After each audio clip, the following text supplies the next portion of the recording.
That's the way it is, you know. We love loyalty in life, don't you think? Loyalty, like loyalty to everything. Well, we know he loves it. It means everything. Now, he's not necessarily loyal to others, but you better be loyal to him or else. No secret, Trump values loyalty as much as your average mob boss, but we're reaching Orwellian levels of the administration demanding it from other people. This is no gray area, full stop. You will do it or you won't be with us. Not like the first term where people spoke out, they challenged him. Trump postures that he's reestablished merit-based hiring, but even his administration's own guidelines betray what their real hiring criteria is. So let's look at it, shall we? US Office of Personnel Management laid out the guidelines for hopeful applicants in a May 29 memo. In keeping with Trump's rejection of diversity, equity, and inclusion hiring practices, the memo stresses that the merit hiring plan focuses on skills-based hiring and eliminating unnecessary degree requirements and requiring the use of rigorous job-related assessments to ensure candidates are selected based on their merit and competence, not their skin color or academic pedigree. Okay. So far, I don't know that I find much issue with that. This is great, right? Okay. You're gonna merit-based, I can make a case for affirmative action and why it's so valuable. But if you just read this at face value, I'm gonna be okay with it. But you better pay attention to the key words in that.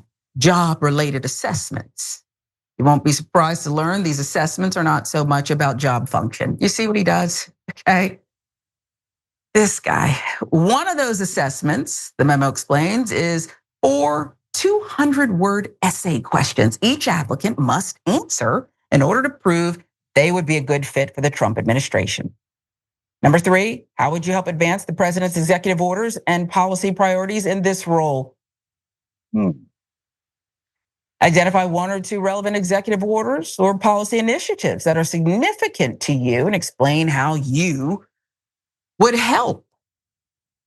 When you consider some of his executive orders, Donald Trump, you might have to help break the law. I mean, you might have to help break the law. It's just that simple.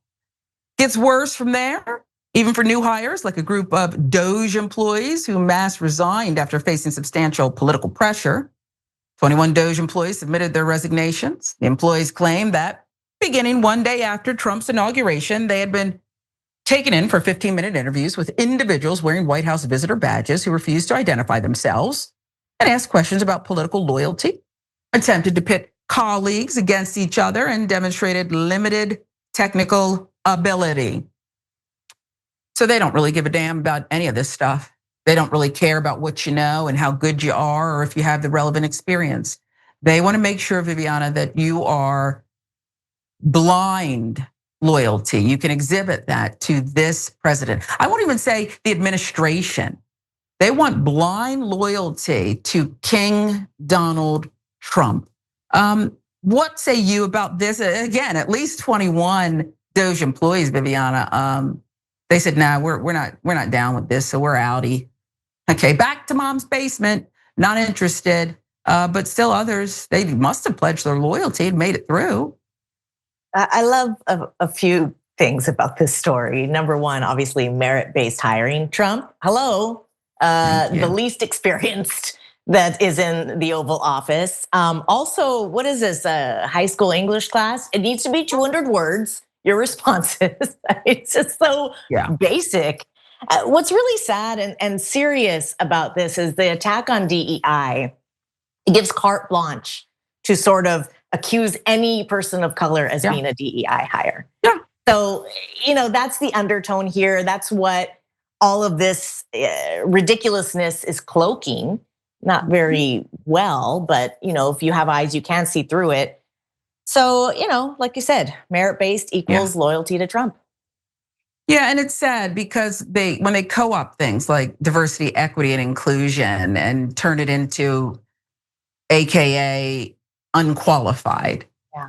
I usually hate these words that we have to come up with or acronyms, whatever, because I just want to speak the truth, right? Truth to power. When you call it a big, beautiful bill, but everybody's gonna be hurting afterwards. We're all gonna it's beyond a haircut. We'll be bald, okay, if this big, beautiful bill goes through. Decent people who didn't see it coming, who are already hurting. I just hate it. But when you flip the script like they're doing with DEI, it's just so disgusting. And we've got to figure out a way to reclaim that narrative. We should also tell you this plays into one of Trump's first moves. On his inauguration, January 20th, Donald Trump implemented a federal hiring freeze, which he later extended to July 15th in February. Now, he issued another executive order implementing a workforce optimization initiative. The order explained that when the hiring freeze was lifted, government agencies were to hire only one employee for every 4 that had left or been laid off.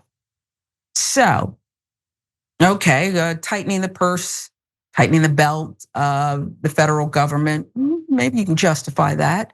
Anyone not sufficiently loyal, though, will be purged. So for every 4 of those career government workers, we'll get 1 MAGA loyalist, right? So that's the rub. It's not just that you're gonna say, oh, just do the calculations, right? There'll be less people, maybe you can pick up, the duties of another. But the rub is you're gonna get a MAGA loyalist in there.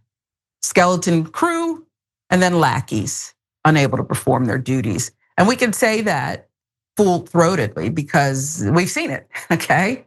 We've seen it.